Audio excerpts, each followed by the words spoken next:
Chapitre 3. Les sentiments. Qu'est-ce qu'un sentiment? Pour tenter d'expliquer ce que sont les sentiments, je voudrais commencer par poser une question au lecteur. Quand vous envisagez n'importe quel sentiment que vous avez éprouvé, agréable ou non, intense ou non, quels en sont selon vous les contenus? Remarquez bien que je ne vous interroge pas sur la cause du sentiment, sur son intensité, sur sa valeur positive ou négative, ou encore sur les pensées qui vous sont venues à l'esprit à son occasion. Je vise plutôt les contenus mentaux, les ingrédients, le matériau qui font un sentiment. Afin de faire avancer cette expérience de pensée, voici quelques suggestions. Imaginez que vous êtes allongé sur la plage en fin de journée, que le soleil vous dore doucement la peau, que l'océan vient lécher vos pieds. Imaginez le bruissement des aiguilles de pin quelque part derrière vous. Une légère brise estivale souffle. Il fait 28 degrés et il n'y a pas un nuage dans le ciel. Prenez votre temps. Savourez cette expérience. Je suppose que vous vous sentez très bien, excessivement bien même, comme aime à dire un ami à moi. La question est, en quoi consiste ce sentiment de bien-être? Voici quelques indices. Votre peau a chaud et c'est agréable. Vous respirez facilement, vous ne ressentez pas de gêne aux poumons ou à la gorge. Vos muscles sont si détendus que vous n'éprouvez aucun tiraillement aux articulations.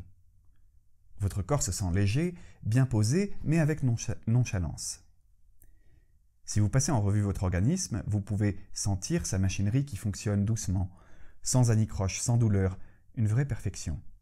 Vous avez l'énergie pour bouger, mais d'une certaine manière, vous préférez rester tranquille. Combinaison paradoxale entre aptitude et inclination à agir d'un côté et délectation à rester calme de l'autre. Bref, votre corps se sent différent selon un grand nombre de dimensions. Certaines sont assez apparentes et vous pouvez les situer en vous. D'autres sont plus impondérables. Par exemple, vous ressentez du bien-être et une absence de douleur. Bien que le lieu de ce phénomène soit le corps et ses opérations. Cette sensation est si diffuse qu'il est difficile de décrire de façon précise où elle se situe dans le corps. Cet état a des conséquences mentales.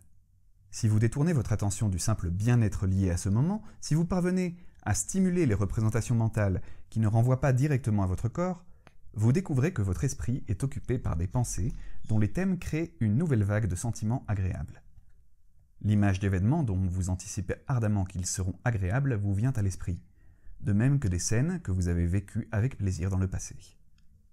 Vous découvrez aussi que votre tournure d'esprit est bien heureuse. Vous avez adopté un mode de pensée dans lequel les images sont précises et s'écoulent en abondance et sans effort. Cela a deux conséquences sur votre sentiment de bien-être. Des pensées apparaissent dont les thèmes correspondent à l'émotion que vous éprouvez. Votre mode de pensée, votre style de processus mental augmente la vitesse avec laquelle les images surgissent et les multiplient. Tel Wordsworth à Tintern Abbey, vous avez des sensations délicieuses qui courent dans votre sang jusqu'au fond de votre cœur, et ces sensations passent même dans votre esprit le plus pur, calmement retrouvé. Ce que vous considérez d'habitude comme votre esprit et votre corps se mêlent en harmonie. Tout conflit semble désormais s'apaiser. Toutes les oppositions paraissent désormais moins tranchées. Je dirais que ce qui définit le sentiment agréable lié à ces moments, ce qui fait que le sentiment mérite seul ce terme et qu'il est différent de toutes les autres pensées, c'est la représentation mentale des parties du corps ou de tout le corps opérant d'une certaine manière. Le sentiment, au sens pur et étroit du mot, est l'idée du corps qui est d'une certaine manière. Dans cette définition, on peut remplacer idée par pensée ou par perception. Dès qu'on va au-delà de l'objet qui a causé le sentiment, les pensées et le mode de pensée qui s'ensuit ont atteint le cœur même du sentiment. Son contenu consiste en une représentation d'un état donné du corps. La même remarque vaut pour les sentiments de tristesse, pour les sentiments liés à n'importe quelle autre émotion, pour les sentiments liés aux appétits et pour ceux qui sont liés à n'importe quel ensemble de réactions régulatrices se déroulant dans l'organisme. Les sentiments au sens employé dans ce livre, proviennent de n'importe quel ensemble de réactions homéostatiques, pas seulement des émotions. Ils traduisent l'état vécu actuellement dans le langage de l'esprit. Il me semble qu'il existe des modes corporels distincts qui résultent de différentes réactions homéostatiques, depuis l'état de douleur simple jusqu'à son équivalent complexe, et donc des sentiments fondamentaux distincts. Il existe aussi des objets déclencheurs distincts, des pensées correspondantes distinctes et des modes de pensée assortis. Par exemple, la tristesse s'accompagne d'une faible production d'images, mais d'une hyperattention aux images, alors que le bonheur va de pair avec des images qui changent vite et auxquelles on prête peu d'attention. Les sentiments sont des perceptions, et il me semble que leur soubassement se trouve dans les cartes corporelles du cerveau. Celles-ci renvoient à des parties du corps et à des états du corps. Une variation dans le plaisir ou la douleur est un contenu correspondant de la perception que nous appelons sentiment. La perception du corps s'accompagne de celle de pensée dont les thèmes correspondent à l'émotion et d'une perception d'un certain mode de pensée, d'un style de processus mental. Comment cette perception apparaît-elle ? Elle résulte de la construction de méta-représentations de notre processus mental, opération sophistiquée grâce à laquelle une partie de l'esprit en représente une autre. Cela nous permet d'enregistrer le fait que nos pensées ralentissent ou s'accélèrent selon qu'on leur accorde plus ou moins d'attention. Ou bien le fait que les pensées représentent des objets et des événements de près ou à distance. Mon hypothèse, exprimée sous la forme d'une définition provisoire, veut donc qu'un sentiment soit la perception d'un certain état du corps, ainsi que celle d'un certain mode de pensée et de pensée ayant certains thèmes. Les sentiments apparaissent lorsque la simple accumulation des détails encartés atteint un certain stade. Dans une perspective différente, la philosophe Suzanne Langer restitue bien la nature de ce moment d'apparition lorsqu'elle dit que, lorsque l'activité d'une partie du système atteint un pic critique, le processus est ressenti. Le sentiment est une conséquence du processus homéostatique en cours. C'est l'étape suivante du cycle. Cette hypothèse n'est pas compatible avec la conception selon laquelle l'essence des sentiments, ou bien celle des émotions, lorsque émotion et sentiment sont pris comme synonymes, serait une collection de pensées pourvues de thèmes allant de pair avec un certain type de sentiments, comme les pensées qui portent sur des situations de perte dans le cas de la tristesse. Je crois que cette conception vide désespérément le concept de sentiment. Si les sentiments étaient seulement des ensembles de pensées ayant certains thèmes, comment pourrait-on les distinguer de n'importe quelles autres pensées ? Comment pourraient-ils posséder l'individualité fonctionnelle qui justifie leur statut en tant que processus mentaux spécifiques ? J'estime plutôt que les sentiments sont fonctionnellement distincts, parce que ce sont par essence des pensées qui représentent le corps impliqué dans un processus réactif. Sans cela, la notion de sentiment disparaît. Sans cela, on ne pourrait jamais se permettre de dire « je me sens heureux », on devrait plutôt dire « je pense heureux ». Mais cela pose une question légitime. Qu'est-ce qui rend heureuses des pensées ? Si nous ne vivons pas un certain état du corps ayant une certaine qualité que nous appelons plaisir et que nous trouvons bonne et positive dans la vie en général, nous n'avons aucune raison de considérer une pensée comme heureuse ou comme triste. L'origine des perceptions qui constituent l'essence du sentiment me semble claire. Il existe un objet général, le corps, et il existe de nombreuses parties de cet objet qui sont sans cesse encartées dans un certain nombre de structures cérébrales. Les contenus de ces perceptions sont clairs eux aussi.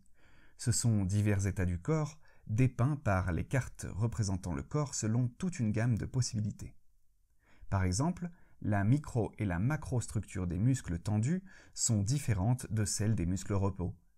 C'est vrai également de l'état du cœur lorsqu'il bat vite ou lentement, et pour la fonction d'autres systèmes, respiratoires, digestifs, dont le travail peut être tranquille et harmonieux ou difficile et mal coordonné. Autre exemple, le plus important peut-être, la composition du sang relativement à certaines molécules chimiques dont dépend notre vie et dont la concentration à tout instant est représentée dans certaines régions du cerveau. L'état particulier de ces composants du corps, représentés dans les cartes corporelles du cerveau, est le contenu des perceptions qui constituent les sentiments. Les substrats immédiats des sentiments sont les encartages de tous les états du corps dans les régions sensorielles du cerveau, conçues pour recevoir les signaux venus du corps. On pourrait objecter qu'il ne semble pas que nous enregistrions consciemment la perception de tous ces états des parties de notre corps. Et heureusement que nous ne les enregistrons pas tous. Nous avons une expérience de certains qui est assez spécifique et pas toujours plaisante. Rythme cardiaque irrégulier, contraction douloureuse du ventre, etc. Cependant, pour la plupart des autres composants, j'ai mis l'hypothèse que nous en faisons l'expérience sous forme composite. Certaines structures de notre chimie interne, par exemple, enregistrent des sentiments généraux d'énergie, de fatigue ou de gêne. Nous vivons aussi tout un ensemble de changements comportementaux qui deviennent des appétits et des besoins. Évidemment, nous n'avons pas d'expérience de notre niveau sanguin de glucose lorsqu'il descend en dessous d'un certain seuil. Mais nous faisons rapidement l'expérience des conséquences de cette diminution à travers la façon dont d'autres systèmes opèrent, la musculature par exemple, et dont certains comportements s'engagent, la faim par exemple. Vivre un certain sentiment, le plaisir par exemple, c'est percevoir que le corps est d'une certaine manière et percevoir le corps de la manière qui exige des cartes sensorielles dans lesquelles des structures neurales sont en jeu et dont les images mentales peuvent dériver. Je reconnais que l'apparition d'images mentales à partir de structures neurales est un processus qu'on ne comprend pas parfaitement. Il y a un fossé dans notre compréhension sur lequel je reviendrai au chapitre 5. Mais nous en savons assez pour émettre l'hypothèse que ce processus repose sur des substrats qu'on peut identifier, dans le cas des sentiments, plusieurs cartes de l'état du corps situées dans diverses régions du cerveau, et par conséquent qu'il implique des interactions complexes entre régions cérébrales. Ce processus n'est pas localisé dans une aire du cerveau. En bref, le contenu essentiel des sentiments est l'encartage d'un état donné du corps. Le substrat des sentiments est l'ensemble des structures neurales qui dressent la carte de l'état du corps et dont une image mentale de l'état du corps peut émerger. Un sentiment est par essence une idée, à savoir une idée du corps, et plus précisément encore une idée d'un certain aspect du corps, de son intérieur, dans certaines circonstances. Un sentiment d'émotion est une idée du corps lorsqu'il est perturbé par le processus émotionnel. Comme nous le verrons plus loin, cependant, il est peu probable que l'encartage du corps qui constitue l'élément décisif de cette hypothèse soit aussi direct que William James l'imaginait. Un sentiment est-il davantage qu'une perception d'un état du corps? Quand je dis que les sentiments sont en grande partie constitués par la perception d'un certain état du corps ou que la perception d'un état du corps forme l'essence d'un sentiment, mon usage des mots « en grande partie » et « essence » n'est pas fortuit.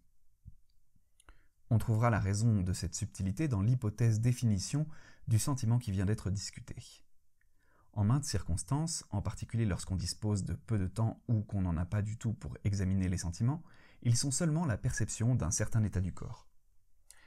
Toutefois, dans d'autres circonstances, le sentiment implique la perception d'un certain état du corps et celle d'un certain état d'esprit l'accompagnant, soit les changements dans le mode de pensée auxquels je me référais plus haut en tant qu'ils font partie des conséquences du sentiment.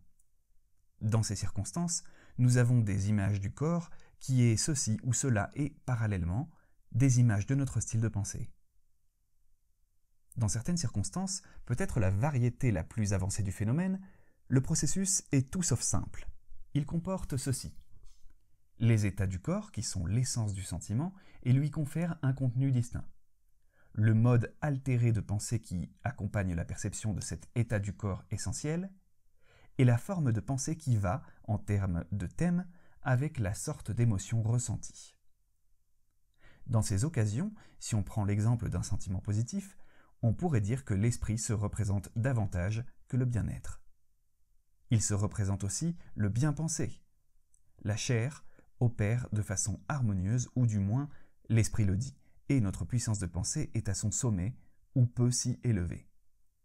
De même, le sentiment de tristesse ne porte pas sur une maladie du corps ou sur un manque d'énergie pour continuer à vivre.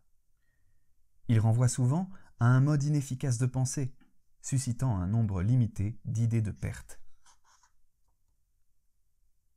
Les sentiments sont des perceptions interactives.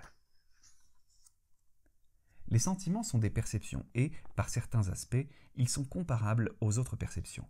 Par exemple, les perceptions visuelles réelles correspondent aux objets extérieurs dont les caractéristiques physiques frappent notre rétine et modifient temporairement les structures des cartes sensorielles situées dans notre système visuel. Les sentiments ont aussi un objet à l'origine de leur processus et les caractéristiques physiques de cet objet déclenchent aussi une chaîne de signaux qui transitent à travers les cartes de l'objet dans le cerveau. Tout comme dans le cas de la perception visuelle, une partie de ce phénomène est due à la construction interne que le cerveau en fait. La différence, et elle n'est pas triviale, c'est que dans le cas des sentiments, les objets et les événements originaires se trouvent dans le corps et non hors de lui. Les sentiments sont peut-être aussi mentaux que n'importe quelle perception, mais les objets encartés sont des parties et des états de l'organisme vivant dans lequel apparaît le sentiment. Cette différence importante en engendre deux autres. Premièrement, outre le fait qu'ils sont liés à un objet originaire, le corps en l'occurrence, les sentiments sont aussi liés à l'objet émotionnellement compétent qui a initié le cycle d'émotion-sentiment. Curieusement, l'objet émotionnellement compétent est responsable de l'établissement de l'objet qui est à l'origine d'un sentiment. Ainsi, quand nous nous référons à l'objet d'une émotion ou d'un sentiment, nous devons qualifier cette référence et clarifier de quel objet nous parlons. La vue d'un paysage marin est un objet émotionnellement compétent. L'état du corps qui résulte de la saisie de ce paysage marin est l'objet réellement originaire, lequel est ensuite perçu dans l'état de sentiment. Deuxièmement, ce qui n'est pas moins important, le cerveau a un moyen direct pour répondre à l'objet lorsque le sentiment se déploie, parce que l'objet originaire est situé à l'intérieur du corps plutôt qu'à l'extérieur de celui-ci. Le cerveau peut agir directement sur l'objet même qu'il perçoit. Il peut le faire en modifiant l'état de l'objet ou en altérant la transmission des signaux qui en proviennent. L'objet originaire d'un côté et sa carte cérébrale de l'autre peuvent s'influencer en vertu d'une sorte de processus de réverbération qu'on ne trouve pas, par exemple, dans la perception d'un objet extérieur. On peut regarder Guernica de Picasso avec autant d'intensité qu'on veut, aussi longtemps qu'on veut, avec toute l'émotion qu'on veut, mais rien n'arrivera au tableau lui-même. Les pensées à son propos changent bien sûr, mais l'objet reste le même. Dans le cas du sentiment, l'objet lui-même peut varier radicalement. Dans certains cas, les changements peuvent ressembler au fait de prendre une brosse et de la peinture fraîche, puis de modifier le tableau. En d'autres termes, les sentiments ne sont pas purement et simplement une perception passive ou un flash, en particulier dans le cas des sentiments de joie et de peine. Pendant un moment, après qu'une occasion de tel sentiment a commencé, pendant quelques secondes à quelques minutes, il y a un engagement dynamique du corps, presque certainement de façon répétée, et une variation dynamique de la perception s'ensuit. Nous percevons une série de transitions. Nous ressentons un effet réciproque, un aller-retour. À ce stade, on pourrait objecter que ma description s'applique aux sentiments d'émotion et à des phénomènes régulateurs connexes, mais peut-être pas à d'autres sortes de sentiments. Je dois dire que le seul autre usage correct du terme sentiment se rapporte à l'acte de toucher ou à son résultat, une perception tactile. En référence à l'usage dominant du terme, admis au début, je dirais que tous les sentiments sont des sentiments de certaines des réactions régulatrices de base que nous avons discutées plus haut, d'appétit ou d'émotion proprement dite, qui vont de la franche douleur à la béatitude. Quand nous parlons de sentir une certaine nuance de bleu ou de sentir une certaine note de musique, nous nous référons en fait aux sentiments affectifs qui accompagnent la vision de cette nuance de bleu ou l'écoute du son de cette note, quelque subtile que puisse être la perturbation esthétique en jeu. Même lorsque nous faisons mauvais usage de la notion de sentiment, en disant par exemple « je sens que j'ai raison » ou « je sens que je ne peux être d'accord avec vous », nous nous référons plutôt, ne serait-ce que vaguement, aux sentiments qui accompagnent l'idée de croire un certain fait ou d'adopter une certaine conception. Parce que cette croyance et l'adoption de cette conception causent une certaine émotion. Pour autant que je puisse en juger, peu de perceptions de n'importe quel objet ou événement, réellement présent ou remémoré, sont neutres en termes émotionnels. De façon innée ou par apprentissage, nous réagissons à la plupart des objets, et peut-être à tous, avec des émotions, même si elles sont faibles, et par les sentiments qui en découlent, même s'ils sont atténués. Mémoire et désir, aparté.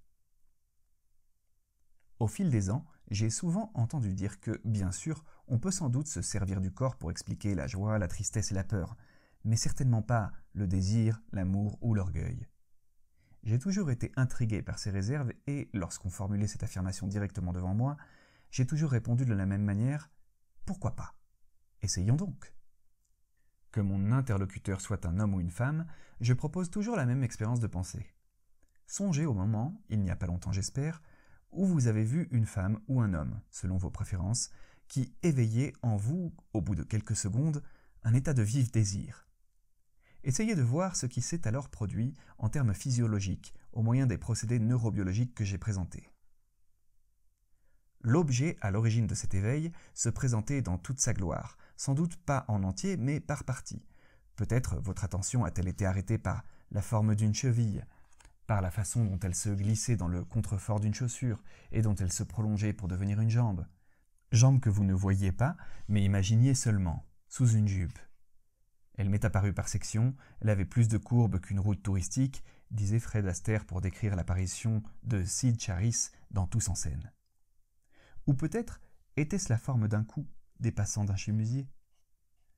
Peut-être encore n'était-ce pas du tout une partie, mais le port, les mouvements, l'énergie et la détermination qui poussaient en avant tout ce corps. Quoi qu'il en soit de sa présentation, le système de l'appétit s'est mis en branle et les réponses adaptées ont été sélectionnées. Qu'est-ce qui a mis en place ces réponses ? Des préparations et des stimulations. Le système de l'appétit a développé divers changements corporels subtils et peut-être pas si subtils que ceux-là qui font partie de la routine correspondant au fait de se tenir prêt pour une éventuelle consommation de l'appétit.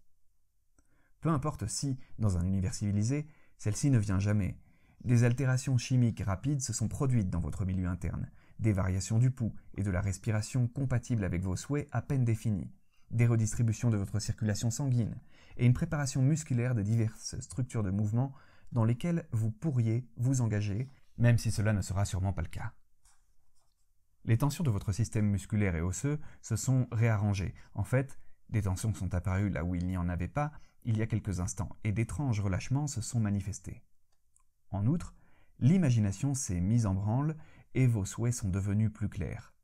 La machinerie des récompenses, chimiques et neurales, fonctionnait à plein, et le corps déployait certains des comportements associés à un éventuel sentiment de plaisir.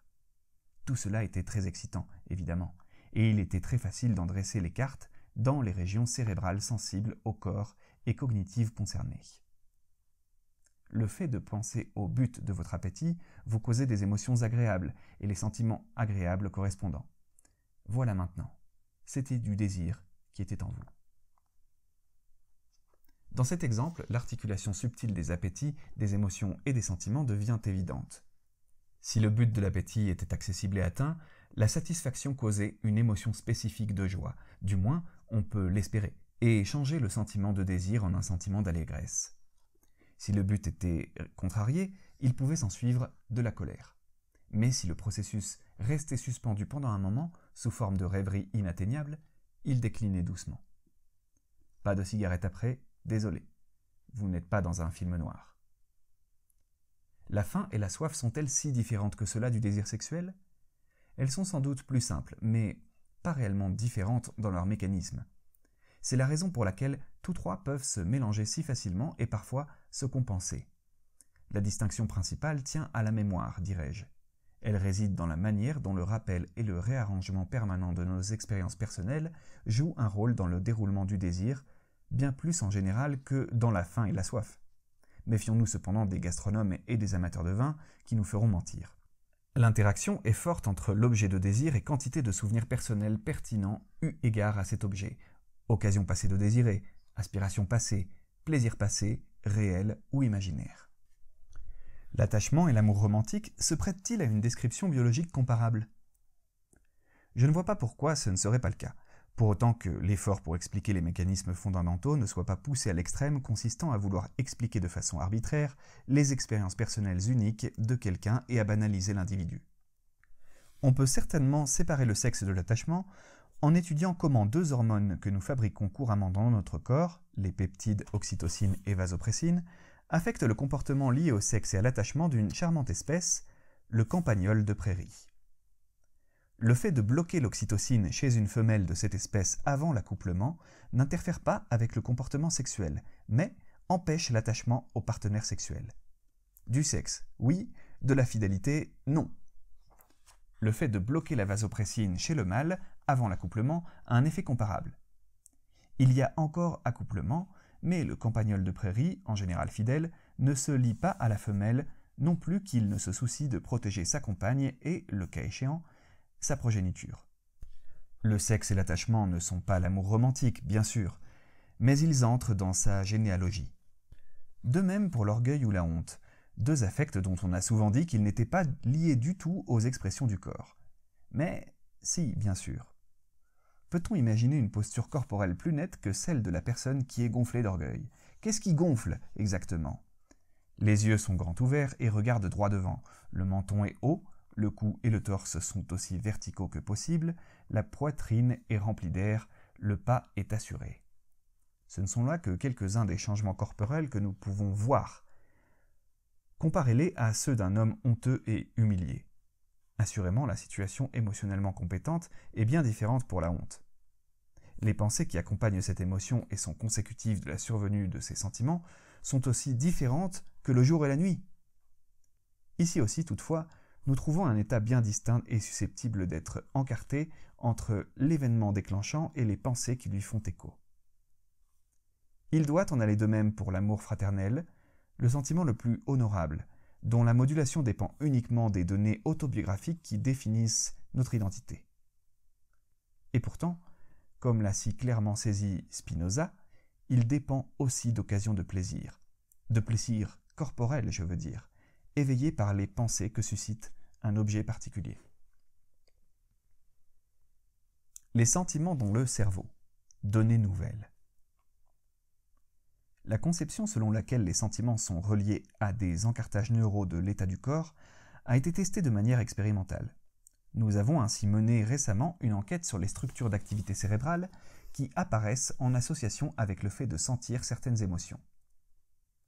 L'hypothèse régissant ce travail stipulait que, lorsque les sentiments apparaissent, les aires du cerveau qui reçoivent les signaux en provenance de diverses parties du corps sont impliquées et encartent ainsi l'état en cours de l'organisme. Ces aires cérébrales, qui sont situées à plusieurs niveaux du système nerveux central, incluent le cortex cingulaire, deux des cortex somatosensoriels, insula et SII, l'hypothalamus et plusieurs noyaux du tegmentum du tronc cérébral, la partie arrière du tronc cérébral. Pour tester cette hypothèse, mes collaborateurs Antoine Béchara, Anna Damasio, Daniel Tranel et moi-même avons fait appel à plus d'une quarantaine de personnes, hommes et femmes, à parts égales. Aucune n'avait souffert d'une maladie neurologique ou psychiatrique. Nous avons dit au groupe que nous souhaitions étudier les structures d'activité de leur cerveau pendant qu'ils éprouvaient l'un des 4 sentiments possibles: bonheur, tristesse, peur ou colère. L'investigation reposait sur la mesure de la quantité de sang circulant dans les multiples aires cérébrales grâce à la technique dite de TEP, tomographie par émission de positrons. On sait en effet que la quantité de sang s'écoulant dans n'importe quelle région du cerveau est fortement corrélée au métabolisme des neurones de cette région et qu'en retour, ce métabolisme est corrélé à la quantité d'activité locale des neurones. Comme l'a montré cette technique, des augmentations ou des diminutions statistiquement significatives de la circulation sanguine au sein d'une région indiquent que les neurones de celle-ci sont actifs ou inactifs de façon disproportionnée durant l'accomplissement d'une tâche mentale donnée. La clé de cette expérience consistait à découvrir comment déclencher les émotions. Nous avons demandé à chaque sujet de penser à un épisode émotionnel de sa vie. Nous exigions seulement qu'il soit particulièrement fort et implique bonheur, tristesse, peur ou colère. Nous avons ensuite demandé à chaque sujet de penser aux détails de l'épisode et de laisser aller son imagination de sorte que les émotions liées à cet événement passé puissent être revécues aussi intensément que possible. Comme nous l'avons remarqué plus haut, ce type de procédé mnémonique émotionnel est l'un des piliers de certaines techniques d'art dramatique et nous avons eu le plaisir de découvrir que ce procédé fonctionnait aussi dans le contexte de notre expérience. Non seulement la plupart de ces adultes avaient vécu ces épisodes, mais il se trouva que la plupart purent aussi exprimer des détails subtils et littéralement revivre ces émotions et ces sentiments avec une intensité surprenante. Nous avons demandé à chaque sujet de penser à un épisode émotionnel de sa vie. Nous avons seulement exigé que l'épisode soit particulièrement fort. Au cours d'une phase préalable, nous avons déterminé quelles émotions chaque sujet pouvait revivre le mieux et nous avons mesuré ces paramètres physiologiques comme le pouls et la conductivité de la peau à ce moment. Nous avons alors commencé la vraie expérience. Nous avons demandé à chaque sujet de revivre une émotion, par exemple la tristesse, et il ou elle a commencé à imaginer tel ou tel épisode au calme sous le scanner. Nous avions demandé au sujet de signaler d'un petit mouvement de la main le moment où il commencerait à ressentir l'émotion, et ce n'est qu'après ce signal que nous avons commencé à rassembler les données sur leur activité cérébrale. Cette expérience avait pour but de mesurer l'activité cérébrale pendant le sentiment effectif, plutôt qu'au stade de remémoration d'un objet émotionnellement compétent et du déclenchement d'une émotion. L'analyse des données confirme assez bien notre hypothèse.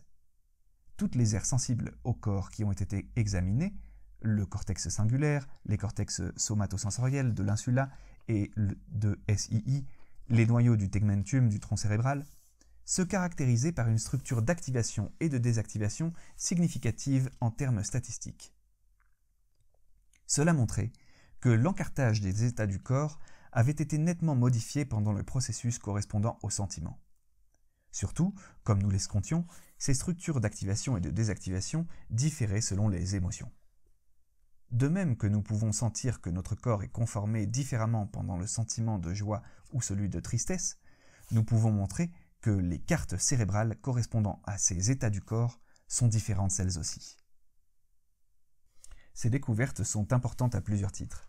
Il est gratifiant de découvrir que le fait de ressentir une émotion est associé à des changements dans l'encartage neural de l'état du corps. Plus important encore, nous disposons désormais d'une indication plus solide quant aux endroits où chercher au cours des études futures portant sur la neurobiologie du sentiment. Les résultats que nous avons obtenus nous ont appris avec certitude que certains des mystères relatifs à la physiologie des sentiments peuvent trouver une solution dans les circuits neuraux des régions cérébrales sensibles au corps et dans les opérations physiologiques et chimiques accomplies par ces circuits. Mais notre étude a aussi donné des résultats inattendus et heureux. Nous avons placé sous monitoring continu les réponses physiologiques des sujets et nous avons pu remarquer que les changements intervenus dans la conductivité de leur peau précédaient toujours le signal indiquant qu'ils éprouvaient un sentiment. En d'autres termes, les moniteurs électriques ont enregistré sans équivoque l'activité sismique de l'émotion avant que les sujets remuent leurs mains pour indiquer que l'expérience commençait. Bien que nous n'ayons pas prévu d'examiner cette question, l'expérience a confirmé que les états émotionnels surviennent avant et les sentiments après. Un autre résultat intéressant a trait à l'état des régions du cortex cérébral qui sont liées au processus de pensée, à savoir les cortex des zones latérales et polaires du lobe frontal. Nous n'avions pas émis d'hypothèse expliquant comment les modes de pensée qui s'engagent différemment dans les divers sentiments se révèlent dans le cerveau. Et pourtant, nos découvertes ont été assez frappantes. Dans le cas de la tristesse, nous avons noté des désactivations nettes dans les cortex préfrontaux. Cela tend à montrer que l'activité diminue dans toute la région. Dans le cas du bonheur, nous avons découvert l'inverse. Cela montre que l'activité augmente dans la région concernée. Ces découvertes s'accordent bien avec le fait que la fluidité de l'idéation diminue avec la tristesse et augmente avec le bonheur. Commentaires sur des preuves connexes. Il est toujours agréable de découvrir des preuves de ses préférences théoriques, mais il ne faut pas trop se laisser enthousiasmer par ce qu'on a découvert tant qu'on n'a pas trouvé d'autres preuves.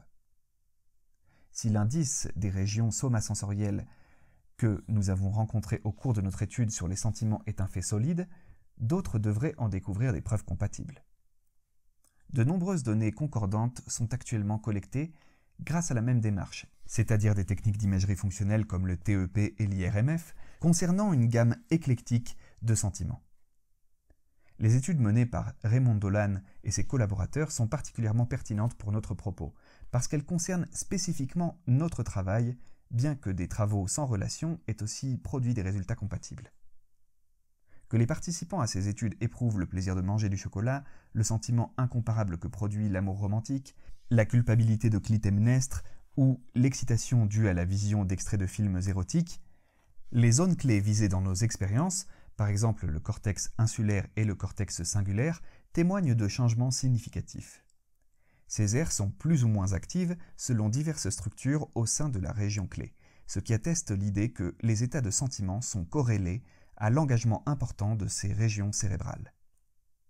On peut prédire que d'autres régions sont impliquées également, à savoir celles qui contribuent à engendrer des émotions connexes. Mais l'important ici est que l'activité modifiée des régions somasensorielles est corrélée aux états de sentiment. Comme nous le verrons plus loin dans ce chapitre, les sentiments associés à la prise de narcotiques ou au fait d'en avoir besoin se traduisent aussi par l'engagement marqué des mêmes aires somasensorielles. Il existe une connexion à trois voies intimes et révélatrices entre certaines sortes de musique, les sentiments de grande tristesse ou bien de grande joie, et les sensations corporelles que nous appelons frissons. Pour des raisons curieuses, certains instruments musicaux, en particulier la voix humaine, et certaines compositions musicales suscitent des états émotionnels qui incluent quantité de réponses de la peau, comme les cheveux qui se dressent sur la tête, des frémissements et le fait de devenir pâle comme un linge. Rien n'est plus exemplaire pour notre propos que les données issues d'une étude menée à cet égard par Anne Blood et Robert Zatorre.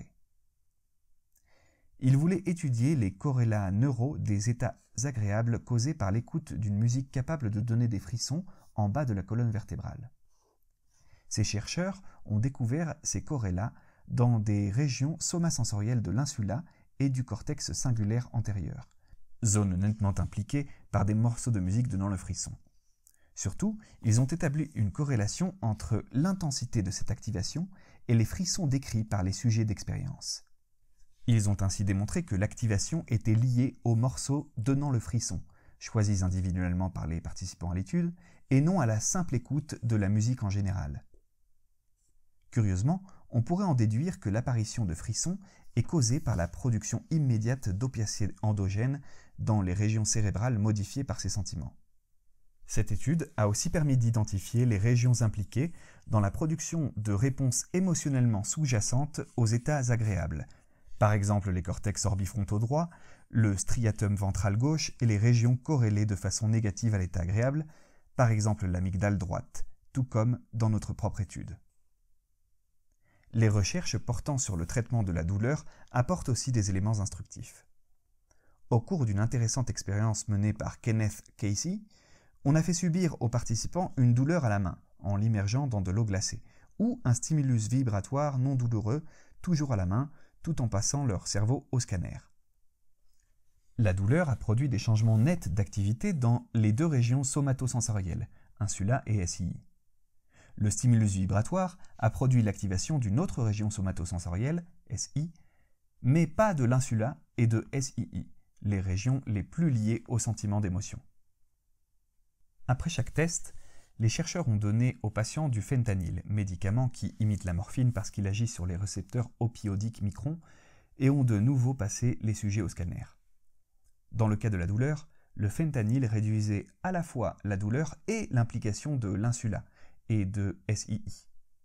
Dans le cas du stimulus vibratoire, l'administration de fentanyl ne changeait rien à la fois à la perception de la vibration et à l'activation de SI. Ces résultats révèlent clairement que les sentiments liés à la douleur ou au plaisir et les sentiments accompagnant des sensations tactiles et vibratoires reposent sur des dispositifs physiologiques distincts. L'insula et SII sont fortement associés au premier, SI au second. J'ai fait observer ailleurs que le substrat physiologique de l'émotion et de la sensation douloureuse peut être dissocié par des médicaments comme le Valium, qui suppriment l'effet affectif de la douleur, mais laisse intacte la sensation de douleur elle-même. On pourrait dire alors qu'on ressent de la douleur, mais qu'on s'en moque. Confirmation. On a montré que le sentiment de soif est associé à des modifications significatives dans l'activité du cortex cingulaire et du cortex insulaire. L'état de soif lui-même résulte de la détection d'un déséquilibre liquide et de l'interaction subtile entre des hormones comme la vasopressine et l'angiostensine 2, et des régions du cerveau comme l'hypothalamus et le gris périaqueducal, dont le travail consiste à mettre en branle des comportements permettant de remédier à la soif, c'est-à-dire un ensemble hautement coordonné de sécrétions hormonales et de programmes moteurs. J'épargnerai au lecteur la description de la façon dont le fait de ressentir le besoin de se vider la vessie chez l'homme et chez la femme, et de la manière dont le fait de ressentir qu'elle vient d'être vidée, sont corrélés à des changements dans le cortex cingulaire. Eh oui. Je voudrais juste dire un mot des appétits et des désirs qu'excite la vision de films érotiques. On peut prédire que le cortex cingulaire et le cortex insulaire sont fortement impliqués dans le fait que nous ressentons cette excitation. Des régions comme les cortex orbifrontaux et le striatum le sont aussi. En fait, elles attisent l'excitation. En termes de genre, cependant, on note une remarquable différence dans l'implication d'une région, l'hypothalamus. Elle est forte chez les hommes, inexistante chez les femmes. Le substrat des sentiments. Lorsque David Hubble et Thorsten Wiesel ont débuté leur travail célèbre sur les bases neurales de la vision, dans les années 1950, on n'avait pas la moindre idée du type d'organisation qu'ils découvriraient dans le cortex visuel primaire, à savoir une organisation submodulaire qui nous permet de construire des cartes liées à un objet visuel. Les moyens mobilisés par ces encartages visuels constituaient un mystère. D'autre part, on avait tout de même une bonne idée de l'aire générale où rechercher ces secrets, à savoir la chaîne de voies et de postes de traitement commençant dans la rétine et se terminant dans les cortex visuels. Quand on regarde les recherches sur le sentiment aujourd'hui, on voit que nous avons atteint une étape comparable à maintes écarts à celle où en étaient les travaux sur la vision lorsque Hubble et Wiesel ont lancé leur programme. Récemment encore, beaucoup de scientifiques répugnaient admettre que le système somatosensoriel puisse constituer un substrat essentiel du sentiment. C'était peut-être l'un des derniers restes de résistance aux conjectures formulées par William James, qui estimait que quand nous ressentons des émotions, nous percevons des états du corps. On préférait penser que les sentiments affectifs ne devaient pas avoir de base sensorielle comparable à celle de la vision ou de l'audition. Or, les données issues des études citées plus haut et menées sur des lésions et plus près de nous par imagerie fonctionnelle ont changé la donne de façon irrévocable. Oui, les régions somatosensorielles sont bel et bien impliquées dans le processus du sentiment. Oui, avec les cortex somatosensoriels, l'insula est impliquée peut-être davantage que toute autre structure. SII, SI et le cortex cingulaire sont aussi mobilisés, mais leur participation intervient à un niveau différent. Pour diverses raisons, je crois que l'implication de l'insula est cruciale. Ces faits mobilisent deux types de données. L'analyse introspective des états de sentiment donne à penser que les sentiments doivent dépendre d'un traitement somatosensoriel. Les recherches neurophysiologiques et par imagerie montrent qu'une structure comme l'insula est impliquée de façon différente dans les états de sentiment, comme nous l'avons vu. Mais d'autres données renforcent encore cette convergence. Il se trouve en effet que les fibres nerveuses périphériques et les voies neurales dédiées à l'expression d'informations de l'intérieur du corps au cerveau ne s'arrêtent pas, comme on le pensait, dans le cortex qui reçoit les signaux liés au toucher, SI, cortex somatosensoriel primaire. Ces voies vont jusque dans la région qui leur est dédiée, le cortex insulaire lui-même, c'est-à-dire dans la région dont les structures d'activité sont précisément perturbées par les sentiments d'émotion. Le neurophysiologiste et neuroanatomiste A. D. Craig a fait d'importantes découvertes. On lui doit aussi d'avoir développé une idée qui s'était perdue dans les limbes de la neurophysiologie à ses débuts et qui était traditionnellement niée par les manuels de neurologie, à savoir l'idée selon laquelle nous sommes privés du sens de l'intérieur de notre corps, de sens interoceptif. En d'autres termes, la région qu'à la fois les hypothèses théoriques et les études par imagerie fonctionnelle relient au sentiment se trouve recevoir les signaux représentant probablement le contenu des sentiments, signaux liés aux états de douleur, à la température du corps, à la rougeur, aux démangeaisons, aux chatouilles, aux frissons, aux sensations viscérales et génitales, à l'état des muscles lisses dans les vaisseaux sanguins et les autres viscères, au pH local, au glucose, à l'osmolalité, à la présence d'agents inflammatoires, et ainsi de suite. Les régions somatosensorielles semblent constituer un substrat essentiel des sentiments, et le cortex insulaire semble bien être le pivot de cet ensemble. Cette conception, qui n'est plus de l'ordre de la simple hypothèse, constitue une plateforme à partir de laquelle lancer pour les années à venir une nouvelle vague d'investigation quant à la neurobiologie des sentiments. Qui peut avoir des sentiments ? Notre effort pour découvrir les processus de base qui permettent les sentiments conduit aux considérations suivantes. Premièrement, une entité capable d'avoir des sentiments doit être un organisme qui non seulement a un corps, mais dispose aussi des moyens de représenter ce corps en son sein même. Des organismes élaborés, comme les plantes, sont clairement vivants et ont un corps, mais ne disposent pas du moyen de représenter des parties de leur corps et les états de ces parties dans des cartes telles que notre cerveau en produit. Les plantes réagissent à de nombreux stimuli, à la lumière, à la chaleur, à l'eau, aux nutriments. Les gens qui ont la main verte croient qu'elles réagissent aux paroles d'encouragement. Mais elles ne semblent pas disposer de la possibilité d'être conscientes d'un sentiment. Ce qu'il faut premièrement pour qu'il y ait sentiment, c'est donc la présence d'un système nerveux. Deuxièmement, ce système nerveux doit être capable d'encarter les structures du corps et ses états, et de transformer les structures neurales de ces cartes en structures ou images mentales. Sinon, le système nerveux encarterait les changements du corps qui constituent les substrats des sentiments, sans aller jusqu'à produire l'idée que nous appelons sentiment. Troisièmement, l'apparition d'un sentiment au sens traditionnel du terme exige que l'organisme connaisse son contenu. Il faut donc une conscience. La relation entre sentiment et conscience est une question épineuse. En termes simples, nous ne pouvons avoir des sentiments si nous ne sommes pas conscients. Mais il se trouve que la machinerie du sentiment contribue elle-même au processus de la conscience, à savoir à la création du soi, sans lequel on ne peut rien connaître. La difficulté vient du fait que le processus du sentiment est multipartite et subdivisé en branches. Certaines étapes nécessaires pour produire un sentiment sont tout aussi nécessaires pour produire le proto-soi, dont dépend le soi et la conscience. Mais certaines des étapes sont propres à l'ensemble des changements homéostatiques qu'on ressent, c'est-à-dire à un certain objet. Quatrièmement, les cartes cérébrales qui constituent le substrat de base des sentiments montrent des structures de l'état du corps qui ont été réalisées sous le contrôle d'autres parties du même cerveau. En d'autres termes, le cerveau d'un organisme qui a des sentiments crée les états du corps qui suscitent des sentiments lorsqu'il réagit à des objets et à des événements par des émotions ou des appétits.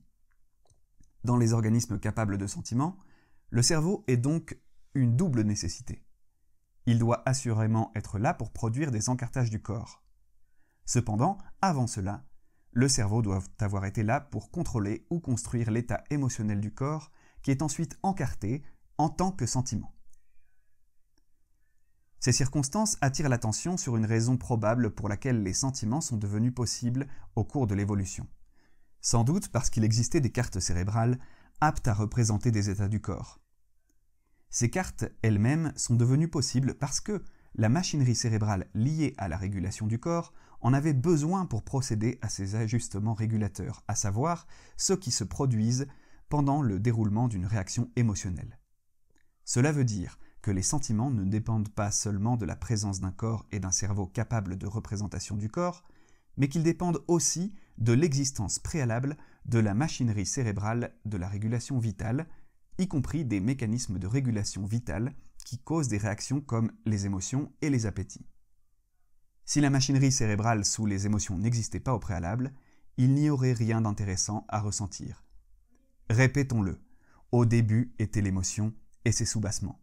Le sentiment n'est pas un processus passif. État du corps, carte du corps. L'esquisse d'hypothèse que j'ai présentée jusqu'ici est assez simple, mais le moment est venu de complexifier le problème. En guise de contexte, je voudrais développer 2 points. Notre hypothèse stipule que tout ce que nous ressentons doit être fondé sur la structure d'activité des régions cérébrales sensibles au corps. Si nous ne disposions pas de ces régions, nous ne ressentirions rien, de même que nous ne verrions rien si nous ne possédions pas les régions visuelles clés de notre cerveau. Les sentiments que nous éprouvons nous viennent des régions sensibles au corps. Cela peut sembler évident, mais je rappelle que ce n'est que depuis peu que la science évite d'assigner des sentiments à tout le système cérébral. Jusqu'alors, les sentiments tombaient du ciel et se promenaient un peu partout dans le cerveau. Il faut toutefois mentionner une réserve potentielle qui mérite l'attention parce que, même si elle n'est pas valide, elle est censée.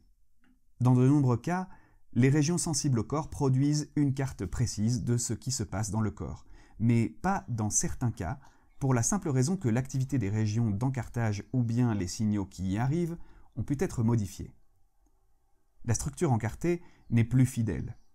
Cela remet-il en cause l'idée que nous ressentons de ce qui est encarté dans notre cerveau sensible au corps? Non. Je vais y revenir. Le deuxième point concerne William James, lequel a suggéré que les sentiments seraient nécessairement une perception du corps modifiée par l'émotion. Si cette conjecture pénétrante a été critiquée et même abandonnée pendant longtemps, c'est parce que faire dépendre les sentiments de la perception des états actuels du corps retarderait le processus du sentiment, le rendant ainsi inopérant. Il faut en effet du temps pour changer le corps et dresser la carte des changements subséquents. Cependant, il se trouve aussi qu'il faut du temps pour avoir des sentiments. L'expérience mentale de la joie ou de la tristesse implique une certaine durée, et rien ne prouve que ces expériences mentales sont plus rapides que les changements corporels dont nous avons parlé. Au contraire, les données récentes suggèrent que les sentiments surviennent après plusieurs secondes, de 2 à 20 en général. Pour autant, cette objection est valide, parce que si le système fonctionnait toujours comme l'imaginait James, il se pourrait qu'il ne fasse pas tout le temps de son mieux. J'ai proposé une autre solution qui repose sur une idée essentielle. Les sentiments ne dérivent pas nécessairement des états réels du corps, bien que ce soit possible, mais des cartes réelles construites à un moment donné dans les régions sensibles au corps du cerveau. Fort de ces éléments, nous pouvons maintenant aborder la façon dont le système du sentiment est organisé et opère. État réel du corps et état simulé du corps. À n'importe quel moment au cours de notre vie, les régions sensibles au corps reçoivent des signaux avec lesquels elles construisent des cartes de l'état actuel du corps. Nous pouvons nous figurer ces cartes comme un ensemble de correspondances venues de partout dans le corps jusqu'aux régions sensibles au corps du cerveau. Cette image limpide est quelque peu brouillée par le fait que d'autres régions du corps peuvent interférer directement avec la transmission de signaux aux régions sensibles au corps ou directement avec l'activité de ces régions elles-mêmes. Le résultat de ces interférences est des plus curieux. Pour notre esprit conscient, il y a une source de connaissance de ce qui se passe dans le corps, la structure d'activité présente à un moment donné dans les régions sensibles au corps. Dès lors, toute interférence avec ce mécanisme peut créer une fausse carte de ce qui transparaît dans le corps à un moment bien particulier. L'analgésie naturelle. Un bon exemple de faux encartage corporel se produit dans certaines circonstances lorsque le cerveau filtre les signaux nociceptifs du corps. Il élimine bien des cartes corporelles centrales les structures d'activité qui permettraient autrement l'expérience de la douleur. Si les mécanismes de fausse représentation ont perduré au cours de l'évolution, c'est pour une bonne raison. Quand on s'efforce de fuir un danger, il est utile de ne pas ressentir la douleur que peuvent causer les blessures occasionnées par la cause du danger, par exemple la morsure d'un prédateur, ou l'acte même de fuir, courir et frapper des obstacles. Nous disposons désormais de données détaillées sur la façon dont se produit cette forme d'interférence. Les noyaux situés dans la partie du tegmentum, du tronc cérébral, qu'on appelle grille péri-aqueducale, GPA, distribuent des messages par des voies nerveuses qui transmettent normalement les signaux liés à une lésion des tissus et donnent lieu à l'expérience de la douleur. Ces messages empêchent les signaux de passer. Naturellement, ce filtrage crée une fausse carte du corps. Le lien avec le corps de ce processus n'est pas douteux, bien sûr. Il confirme même le lien de dépendance entre le sentiment et le langage que constituent les signaux du corps. Seulement, ce que nous ressentons réellement n'est pas exactement ce que nous aurions ressenti dans la sage interférence du cerveau. L'effet de cette interférence est l'équivalent de la prise d'une forte dose d'aspirine ou de morphine, ou encore d'une anesthésie locale.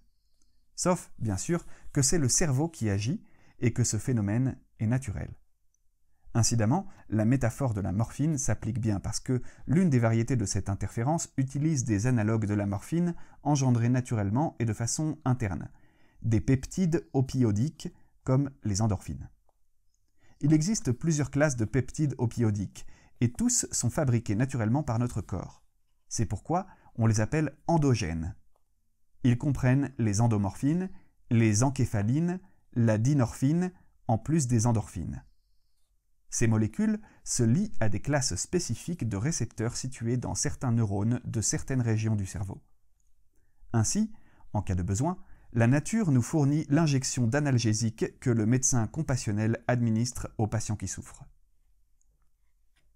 Autour de nous, les preuves de ces mécanismes sont nombreuses.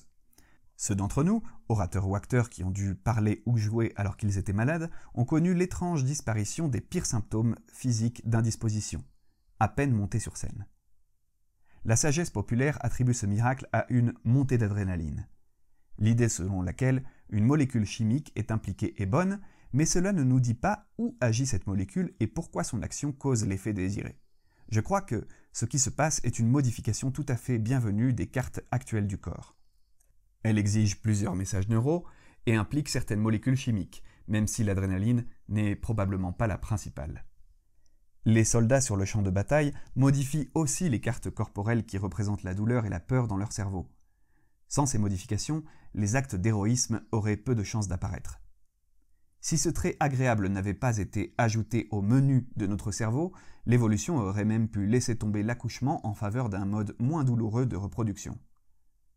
Il me semble que certains états psychopathologiques bien connus détournent dans une certaine mesure ce bon mécanisme. Les réactions soi-disant hystériques ou de conversion qui permettent à des patients de sentir ou de mouvoir des parties de leur corps pourraient résulter de changements passagers mais radicaux dans les cartes actuelles du corps. Incidemment, un simple détournement de ces mécanismes pourrait aider à supprimer le rappel des événements qui nous ont un jour causé une forte angoisse. L'empathie. Il est évident aussi que le cerveau peut simuler de façon interne certains états émotionnels du corps, comme on le voit dans le processus qui fait passer de la sympathie émotionnelle au sentiment d'empathie. On vous raconte par exemple un horrible accident au cours duquel quelqu'un a été gravement blessé. Pendant un instant, vous pouvez ressentir un élancement de douleur qui reflète dans votre esprit la douleur de la personne en question. Vous vous sentez comme si c'était vous la victime, et ce sentiment peut être plus ou moins intense selon la dimension de l'accident et le fait que vous connaissez ou non la personne concernée. Le mécanisme présumé produire cette sorte de sentiment est une variété de ce que j'ai appelé le mécanisme de boucle quasi-corporelle. Il implique une simulation cérébrale interne qui consiste en une modification rapide des cartes corporelles en cours. Cela se produit lorsque certaines régions cérébrales, comme les cortex préfrontaux prémoteurs, émettent directement des signaux aux régions du cerveau sensibles au corps. L'existence et l'emplacement de types comparables de neurones ont été établis récemment. Ces neurones peuvent représenter dans un cerveau individuel les mouvements que le cerveau voit chez un autre individu et produire des signaux dans les structures sensorimotrices de telle sorte que les mouvements correspondants soient prévus, en mode de simulation ou effectivement exécutés. Ces neurones sont présents dans le cortex frontal des singes et des humains. On les appelle neurones miroirs. Je crois que le mécanisme de boucle quasi-corporelle que j'ai postulé dans L'erreur de Descartes repose sur une variante de ce mécanisme. Le résultat de la simulation directe des états du corps dans les régions sensibles au corps n'est pas différent du filtrage des signaux venus du corps. Dans les deux cas, le cerveau crée momentanément un ensemble de cartes corporelles qui ne correspondent pas exactement à la réalité actuelle du corps. Il utilise les signaux qui arrivent du corps, comme de l'argile, pour sculpter un état particulier du corps dans les régions où une telle structure peut être construite, c'est-à-dire les régions sensibles au corps. Ce qu'on sent alors est fondé sur cette fausse construction, pas sur l'état réel du corps. Une étude récente de Ralph Adolphs portait directement sur la question des états simulés du corps. Elle avait pour but de rechercher les soubassements de l'empathie et mettait en jeu plus de 1000 patients souffrant de lésions neurologiques localisées dans des sites variés dans leur cortex cérébral. On leur demandait de participer à une tâche faisant appel au processus du type de celui qu'exigent les réponses empathiques. On montrait à chaque sujet des photographies d'une personne inconnue manifestant une expression émotionnelle et la tâche consistait à indiquer ce que ressentait la personne inconnue. Les chercheurs ont demandé à chaque sujet de se mettre à la place de la personne afin de deviner son état d'esprit. L'hypothèse attestée stipulait que les patients ayant une lésion des régions sensibles au corps du cortex cérébral ne seraient pas capables d'accomplir normalement cette tâche. Or, la plupart des sujets ont accompli cette tâche facilement, exactement comme des sujets en bonne santé, sauf 2 groupes de patients dont l'action était handicapée. Le premier groupe de patients handicapés était assez prévisible. Il était formé de personnes ayant une lésion des cortex d'association visuelle, en particulier les cortex visuels droits de la région occipito-temporale ventrale. Ce secteur du cerveau est essentiel pour apprécier les configurations visuelles. S'il est endommagé, les expressions du visage qu'on voit sur des photographies ne peuvent être perçues comme des tout, même si les photos peuvent être vues au sens général du terme. L'autre groupe de patients était le plus instructif. Il consistait en sujets affectés de lésions localisées dans toute la région cortex somatosensoriel droit, à savoir l'insula, SII, et dans les régions SI de l'hémisphère cérébral droit. C'est un ensemble de régions qui permet au cerveau de réaliser l'encartage le plus intégré possible de l'état du corps. En son absence, il n'est pas possible au cerveau de simuler correctement d'autres états du corps. Le cerveau ne dispose pas alors de l'arrière-fond sur lequel les variations de l'état du corps peuvent intervenir. Il est d'une grande importance physiologique que la région comparable de l'hémisphère cérébral droit n'ait pas la même fonction. Les patients ayant des lésions au complexe somatosensoriel gauche effectuent normalement la tâche d'empathie. Cette découverte suggère que les cortex somatosensoriels droits sont dominants en ce qui concerne l'encartage intégré du corps. C'est aussi la raison pour laquelle des lésions de cette région sont associées à des défauts d'émotion et de sentiment et à des états comme l'anosognosie et la négligence, dont la base est une idée fausse de l'état du corps actuel. L'asymétrie droite-gauche de la fonction des cortex somatosensoriels humains est probablement due à la participation importante des cortex somatosensoriels gauche au langage et à la parole. D'autres données convaincantes proviennent des études dans lesquelles des individus normaux, à qui on montrait des photographies représentant une émotion, activaient immédiatement et finement les groupes de muscles de leur visage qui leur auraient été nécessaires pour réaliser les expressions émotionnelles représentées sur les photographies. Les individus n'étaient pas conscients de cette préinstallation en miroir de leurs muscles, mais les électrodes réparties sur tout leur visage ont enregistré les changements électromyographiques correspondants. En résumé, les aires sensibles au corps constituent une sorte de théâtre sur lequel non seulement les états réels du corps peuvent jouer, mais où divers assortissements de faux états du corps peuvent aussi être incarnés, par exemple des états quasi-corporels, des états filtrés du corps, etc. Les commandes produisant les états quasi-corporels pourraient se trouver dans diverses régions préfrontales, comme le suggèrent les travaux récents sur les neurones miroirs chez les animaux et les hommes. Le corps en hallucination. Par divers moyens, le cerveau nous permet d'avoir des hallucinations de certains états corporels. On peut imaginer comment une telle caractéristique est apparue au cours de l'évolution. Au début, le cerveau ne produisait que des cartes directes de l'état du corps. Ensuite, d'autres possibilités ont émergé, par exemple l'élimination temporaire de l'encartage des états du corps, comme ceux qui culminent dans la douleur. Ensuite, peut-être, est apparue la possibilité de simuler des états de douleur là où il n'en existait pas. Ces possibilités nouvelles avaient clairement leurs avantages et, parce que ceux qui disposaient de ces avantages ont prospéré, ces possibilités ont perduré aussi. Comme dans le cas d'autres de nos caractéristiques naturelles qui ont de la valeur, des variations pathologiques peuvent affecter leur usage valable, comme on le voit dans le cas de l'hystérie et d'autres troubles semblables. Ces mécanismes ont en outre la valeur pratique d'être rapides.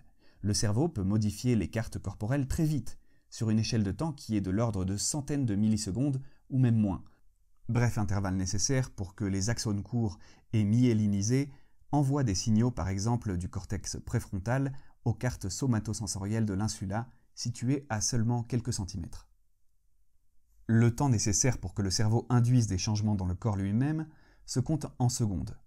Il faut 1 seconde environ pour que des axones longs et souvent non myélinisés envoient des signaux aux parties du corps localisées à des dizaines de centimètres du cerveau. C'est aussi le temps qu'il faut pour qu'une hormone soit libérée dans la circulation sanguine et commence à produire la cascade d'effets qui en résulte.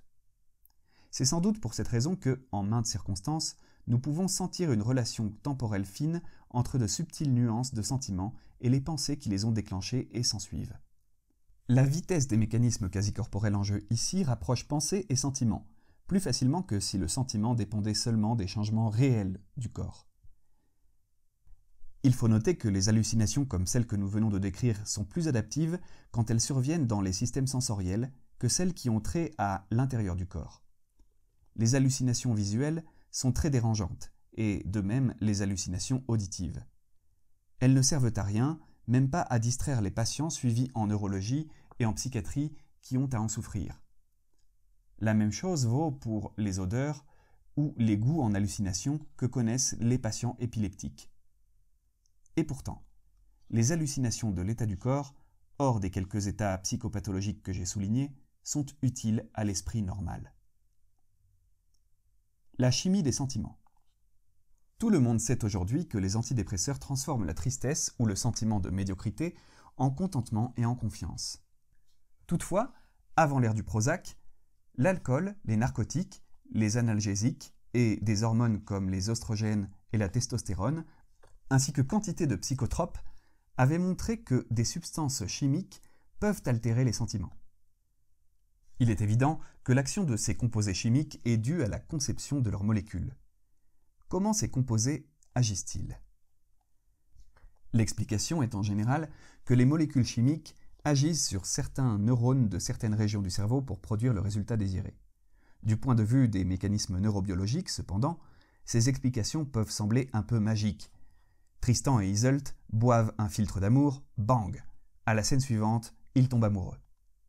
On ne sait pas vraiment pourquoi le fait d'attaquer une substance chimique X aux neurones de l'aire Y du cerveau peut suspendre votre angoisse et vous faire vous sentir amoureux. Explique-t-on quelque chose en disant que les adolescents deviennent violents et hypersexuels quand ils sont bourrés de testostérone fraîche ? Un niveau fonctionnel d'explication manque entre la molécule de testostérone et le comportement adolescent. Le caractère incomplet de l'explication est dû au fait que l'origine réelle des états de sentiment, leur nature mentale, n'est pas conceptualisée en termes neurobiologiques. Le niveau moléculaire d'explication fournit une partie de l'explication de l'énigme, mais ne touche pas vraiment ce qu'on souhaite voir expliqué. Les mécanismes moléculaires résultant de l'introduction d'un médicament dans le système rendent compte du début de la chaîne de processus qui conduisent à l'altération du sentiment, mais pas de ceux qui pourraient établir le sentiment. Ils nous en disent très peu sur les fonctions neurales particulières qui sont altérées par un médicament de telle sorte que les sentiments soient altérés. Nous connaissons l'emplacement des récepteurs neuraux auxquels certaines molécules chimiques peuvent s'attacher. Par exemple, nous savons que les récepteurs opioïdiques microns sont situés dans des régions du cerveau comme le cortex cingulaire et nous savons que les opioïdes externes et internes agissent en se liant à ces récepteurs. La liaison de ces molécules à des récepteurs cause un changement dans l'opération des neurones équipés de ces récepteurs. Par suite de la liaison d'opioïdes aux récepteurs microns de certaines neurones corticaux, les neurones de l'aire tegmentale ventrale du tronc cérébral deviennent actifs et donnent lieu à la libération de dopamine dans des structures comme le noyau accumbens de la base du précortex. En retour, un grand nombre de comportements de récompense apparaissent et on ressent un sentiment agréable. Les structures neurales qui forment la base des sentiments n'apparaissent cependant pas seulement dans les neurones des régions précitées, et les structures constitutives réelles des sentiments ne se trouvent probablement pas du tout dans ces neurones. Selon toute vraisemblance, les structures neurales essentielles, celles qui sont la cause prochaine de l'état de sentiment, se trouvent ailleurs, à savoir dans des régions sensibles au corps comme l'insula, et ce par suite de l'action des neurones directement affectés par les molécules chimiques. Dans le cadre du schéma que j'ai élaboré, on peut préciser les processus qui donnent lieu aux sentiments altérés et spécifier les lieux d'action des médicaments. Si les sentiments proviennent de structures neurales qui encartent une foule d'aspects de l'état actuel du corps, alors l'hypothèse parcimonieuse qui en résulte veut que les substances chimiques agissant sur l'humeur produisent leur effet magique en changeant les structures d'activité de ces cartes sensibles au corps. Et ce, au moyen de 3 mécanismes différents, qui agissent séparément ou conjointement. Un mécanisme interfère avec la transmission de signaux venus du corps, un autre opère en créant une structure particulière d'activité dans les cartes du corps, un autre enfin agit en modifiant l'état du corps lui-même. Ces mécanismes se prêtent aux coups de main que peuvent leur donner des médicaments. Divers bonheurs sous drogue. Plusieurs types de données montrent l'importance des cartes cérébrales sensibles au corps en tant que base de la génération de sentiments. Comme on l'a remarqué, l'analyse introspective des sentiments normaux témoigne sans équivoque de la perception de divers changements corporels au cours de déroulement des sentiments. Les nombreuses expériences par imagerie fonctionnelle présentées plus haut révèlent que les sentiments ont pour corrélat des structures altérées d'activité dans les régions sensibles au corps. Autre source étonnante de données, l'analyse introspective de drogués prenant des substances dans le but express de parvenir à un état intense de bonheur. Leurs récits à la première personne contiennent de fréquentes références à des états altérés du corps durant les pics. Voici quelques témoignages typiques.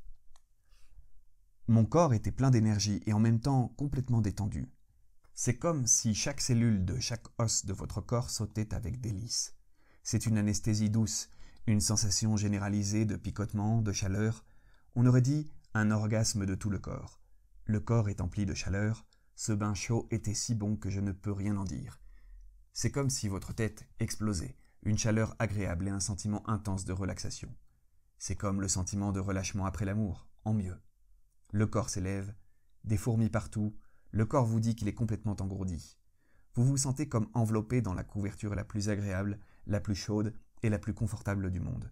Mon corps ressentait tout de suite de la chaleur, en particulier mes joues qui avaient très chaud. Tous ces récits témoignent d'un ensemble remarquablement uniforme de changements survenant dans le corps, relaxation, chaleur, engourdissement, anesthésie, analgésie, orgasme, énergie. Peu importe si, réellement, ces changements surviennent dans le corps et s'expriment aux cartes somatosensorielles, ou bien s'ils sont directement concoctés dans ces cartes, ou encore les deux. Les sensations s'accompagnent d'un ensemble de pensées en résonance, pensée d'un événement positif, capacité accrue de comprendre, puissance physique et intellectuelle, suppression des barrières et des soucis.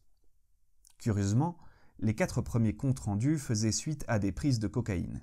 Les 3 suivants venaient de consommateurs d'ecstasy et les 5 derniers d'utilisateurs d'héroïne.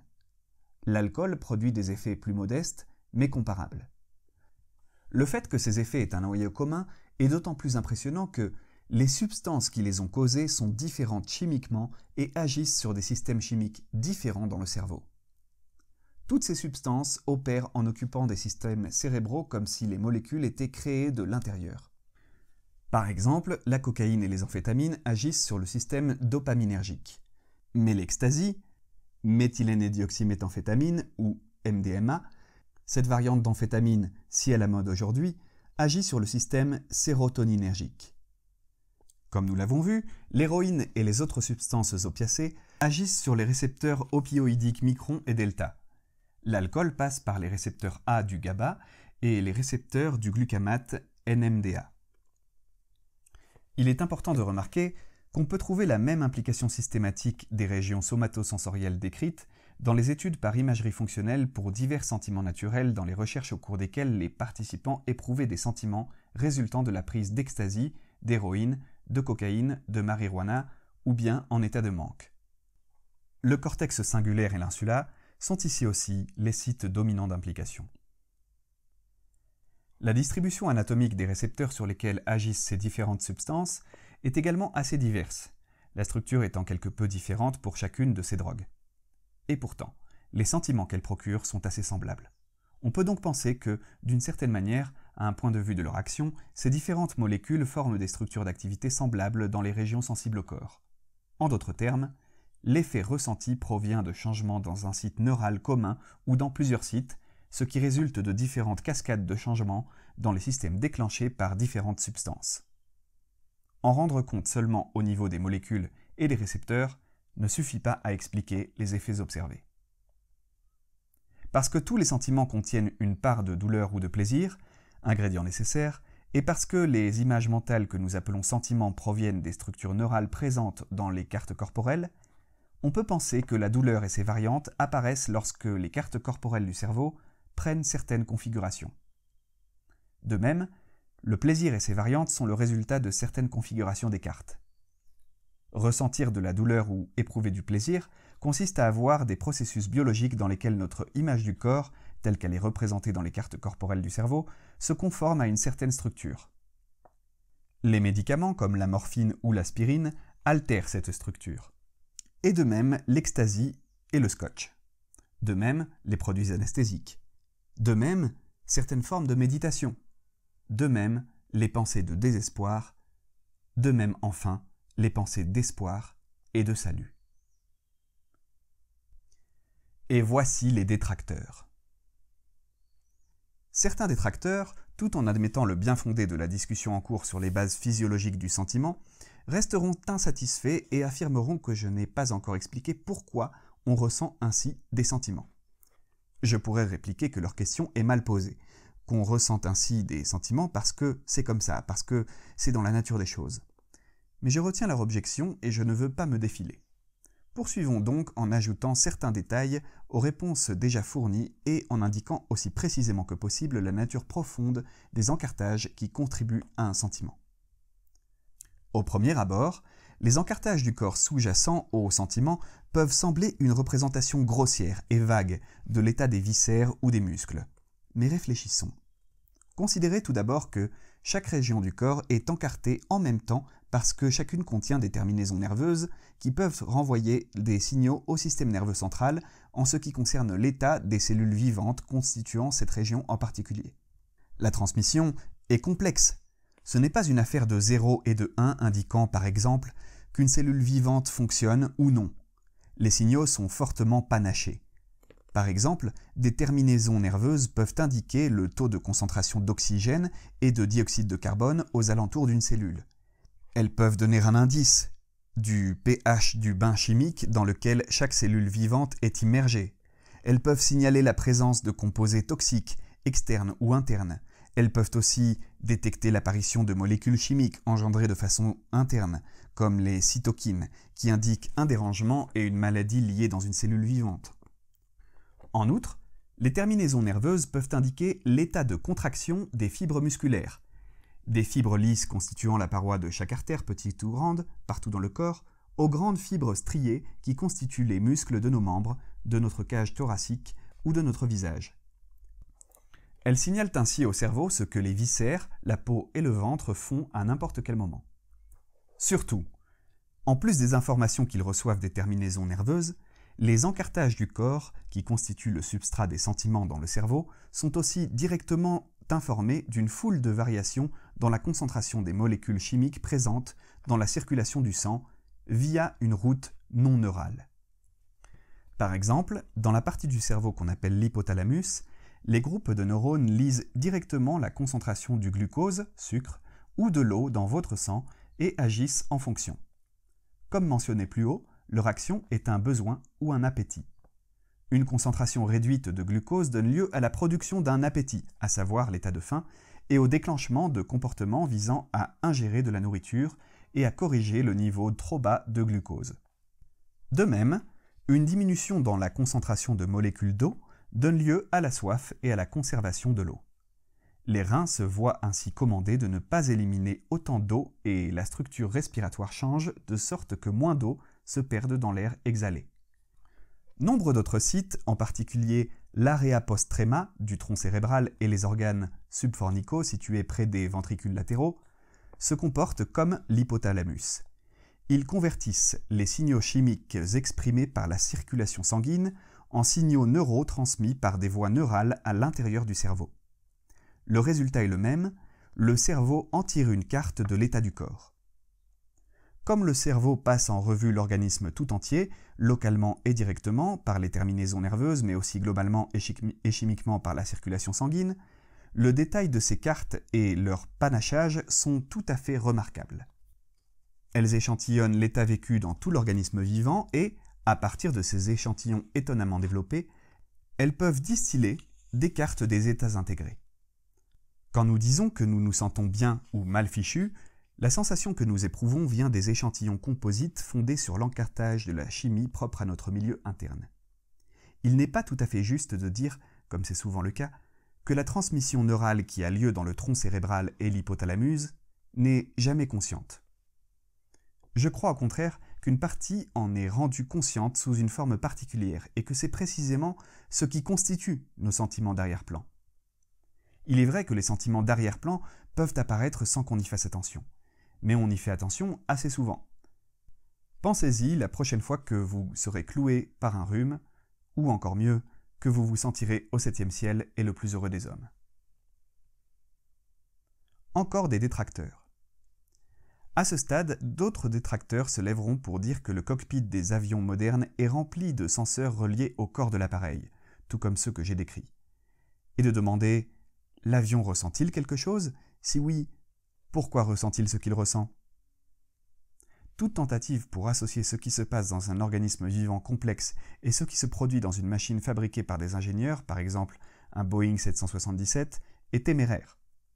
Il est vrai que les ordinateurs de bord d'un avion sophistiqué comprennent des cartes qui surveillent diverses fonctions à tout moment, l'état de déploiement des parties mobiles des ailes, le stabilisateur horizontal et du gouvernail, les divers paramètres liés au fonctionnement des moteurs, la consommation de carburant.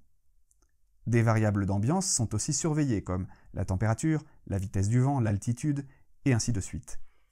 Certains ordinateurs mettent continuellement en relation les informations ainsi obtenues de sorte que des corrections intelligentes peuvent être effectuées dans le comportement en cours de l'avion. La similitude avec les mécanismes homéostatiques est évidente. Les différences sont pourtant importantes entre la nature des cartes cérébrales d'un organisme vivant et le cockpit du Boeing 777. Examinons-les. Premièrement, on trouve le niveau de détail des structures et des opérations représentées. Les procédés de monitoring du cockpit ne sont qu'une pâle copie de ce qu'on observe dans le système nerveux central d'un organisme vivant complexe. Ils sont grossièrement comparables dans notre corps au fait d'indiquer si nous avons ou non les jambes croisées, à la mesure de notre pouls et de la température de notre corps, et au fait de nous dire combien d'heures il reste avant le prochain repas. C'est très utile, mais pas assez pour survivre. Mon but n'est pas de dénigrer ce merveilleux 777. Il n'a pas besoin de plus de monitoring qu'il n'en possède pour survivre. Sa survie est liée aux pilotes vivants qui le conduisent et sans lesquels tout l'exercice n'aurait pas de sens. Incidemment, la même chose vaut pour les drones inhabités que nous faisons voler partout autour du monde. Leur vie dépend du contrôle de leur mission. Certains composants de l'avion sont inanimés, ailerons et volets, gouvernail, frein, soute, mais aucun n'est vivant au sens biologique. Aucun de ces composants n'est fait de cellules dont l'intégrité dépend de la fourniture d'oxygène et de nutriments à chacune. Au contraire, chaque partie élémentaire de notre organisme, chaque cellule de notre corps n'est pas seulement animée, elle est vivante. Plus frappante encore, chaque cellule est un organisme vivant individuel, une créature individuelle ayant une date de naissance, un cycle de vie et une date de mort. Chaque cellule est une créature qui doit veiller à sa vie et dont l'existence dépend des instructions données par son génome et des circonstances de son environnement. Les procédés de régulation vitale innés que j'ai discutés précédemment à propos des humains sont présents en bas de l'échelle biologique dans chaque système de notre organisme, dans chaque organe, dans chaque tissu, dans chaque cellule. Le bon candidat au titre de particule élémentaire essentielle pour notre organisme vivant est une cellule vivante, pas un atome. Il n'y a rien d'équivalent à cette cellule vivante dans les tonnes d'aluminium, d'alliage, de plastique, de caoutchouc et de silicone qui forment le grand oiseau Boeing. On trouve des kilomètres de câblage électrique, des centaines de mètres carrés d'alliage, des milliers d'écrous, de boulons et de rivets sous la peau de l'avion. Et il est vrai que tout cela est fait de matière, laquelle est composée d'atomes. Et de même notre chair humaine au niveau de ces microstructures. Cependant, la matière physique de l'avion n'est pas vivante. Ses parties ne sont pas faites de cellules vivantes dotées d'un patrimoine génétique, d'un destin biologique et d'un risque de vie. Même si on argue que l'avion possède un système de protection permettant d'empêcher les mauvaises manœuvres d'un pilote distrait, la différence est flagrante. Les ordinateurs intégrés de l'avion se préoccupent de l'exécution de ses fonctions de vol. Notre cerveau et notre esprit se soucient globalement de l'intégrité de notre domaine vivant, de chacun de ses coins et de ses recoins, et en dessous, chaque coin et recoin se soucie localement et de façon automatique de lui. On glose toujours sur ces distinctions dès qu'on compare des organismes vivants et des machines intelligentes, par exemple des robots. Je voudrais simplement insister ici sur le fait que notre cerveau reçoit des signaux issus des profondeurs de notre chair vivante et fournit ainsi des cartes locales et globales de notre anatomie intime et de l'état fonctionnel intime qui caractérise cette chair vivante. Ce dispositif, si impressionnant chez tout organisme vivant complexe, est époustouflant chez les humains. Je ne veux en aucune façon critiquer la valeur des créatures artificielles intéressantes qui sont créées dans les laboratoires de Gerald Edelman ou de Rodney Brooks. Ces créatures enrichissent notre compréhension de certains processus cérébraux et pourraient devenir d'utiles compléments de notre équipement cérébral. Je veux seulement faire remarquer que ces créatures animées ne sont pas vivantes au sens où nous le sommes et ont peu de chances de sentir comme nous. Notez bien quelque chose d'assez curieux, et qu'on oublie aussi toujours. Les senseurs nerveux qui expriment les informations nécessaires au cerveau, ainsi que les noyaux nerveux et les gaines nerveuses qui encartent les informations en son sein, sont eux-mêmes des cellules vivantes, sujettes au même risque de vie que les autres cellules qui ont besoin d'une régulation homéostatique comparable. Ces cellules nerveuses ne sont pas des témoins impartiaux. Ce ne sont pas des transporteurs innocents, des tabula rasa, ou des miroirs attendant de refléter quelque chose. La transmission de signaux et l'encartage des neurones ont leur mot à dire sur ce qui est transmis et sur les cartes temporaires qui sont assemblées à partir de ces signaux. Les structures neurales que portent les neurones sensibles au corps proviennent de toutes les activités corporelles qu'elles sont censées représenter. Ces activités du corps façonnent la structure, lui donnent une certaine intensité et un profil temporel, le tout contribuant à expliquer pourquoi un sentiment est ressenti comme il l'est. En outre, la qualité des sentiments dépend sans doute de la conception même des neurones. La qualité vécue du sentiment dépend probablement du médium qui le réalise. Enfin, notez bien quelque chose d'étonnant et, cette fois encore, de négligé quant à la nature de l'animation des parties mobiles du Boeing et de notre corps vivant. Celle du Boeing se rapporte au but des fonctions que l'avion a été conçu pour effectuer. Rouler sur une piste, décoller, voler, atterrir. Dans notre corps, l'équivalent est l'animation qui se produit quand nous regardons, écoutons, marchons, courons, sautons ou nageons. Mais cette partie de l'animation humaine n'est que la face découverte de l'iceberg en jeu lorsque je parle des émotions et de leur soubassement. La partie cachée concerne l'animation dans le but et uniquement de gérer les états vécus dans les parties comme le tout de notre organisme. C'est précisément cette partie de l'animation qui constitue le substrat essentiel des sentiments. Il n'en existe pas d'équivalent dans les machines intelligentes actuelles. Voici ma réponse au dernier détracteur. Le 777 est incapable de ressentir quoi que ce soit comme les êtres humains, parce que, entre autres raisons, il n'a rien d'équivalent à notre vie intérieure qu'il devrait gérer et, à plus forte raison, représenter. Pourquoi ressent-on de cette manière les sentiments ? L'explication commence ainsi. Les sentiments sont fondés sur des représentations composites de l'état vécu au cours du processus visant à s'ajuster pour survivre dans un état de fonctionnement optimal. Ces représentations vont des multiples composantes d'un organisme au niveau de tout l'organisme. La façon dont on ressent les sentiments est liée à 1. La conception du processus vital dans un organisme multicellulaire pourvu d'un cerveau complexe. 2. L'opération du processus vital. 3. les réactions de correction que certains états vécus engendrent automatiquement, et les réactions innées et acquises que les organismes engagent en présence, dans leur carte cérébrale, de certains objets et de certaines situations. 4. Le fait que, lorsque des réactions régulatrices s'engagent par suite de causes internes ou externes, le cours du processus vital est rendu plus efficace, moins entravé et plus facile, ou l'inverse. 5. La nature du médium neural dans lequel ces structures et ces processus sont encartés. On m'a parfois demandé comment ces idées pourraient expliquer la négativité ou la positivité des sentiments, ce qui sous-entend qu'on ne pourrait expliquer le signal positif ou négatif des sentiments. Mais est-ce réellement le cas ? Le point 4 ci-dessus indique qu'il existe des états de l'organisme dans lesquels les processus de régulation vitale deviennent efficaces et même optimaux, fluides et aisés. C'est un fait physiologique solidement établi. Ce n'est pas une hypothèse. Les sentiments qui accompagnent ces états physiologiques favorables sont considérés comme positifs. Ils se caractérisent non seulement par l'absence de douleur, mais par divers plaisirs. Il existe aussi des états de l'organisme dans lesquels le processus vital lutte pour l'équilibre et peut même perdre le contrôle. Les sentiments qui accompagnent en général ces états sont considérés comme négatifs. Ils ne se caractérisent pas seulement par l'absence de plaisir, mais par diverses douleurs. On pourrait dire avec une certaine assurance que les sentiments positifs et négatifs sont déterminés par l'état de régulation vitale. Le signal est donné par l'approche ou les départs de ces états qui sont les plus représentatifs de la régulation optimale de la vie.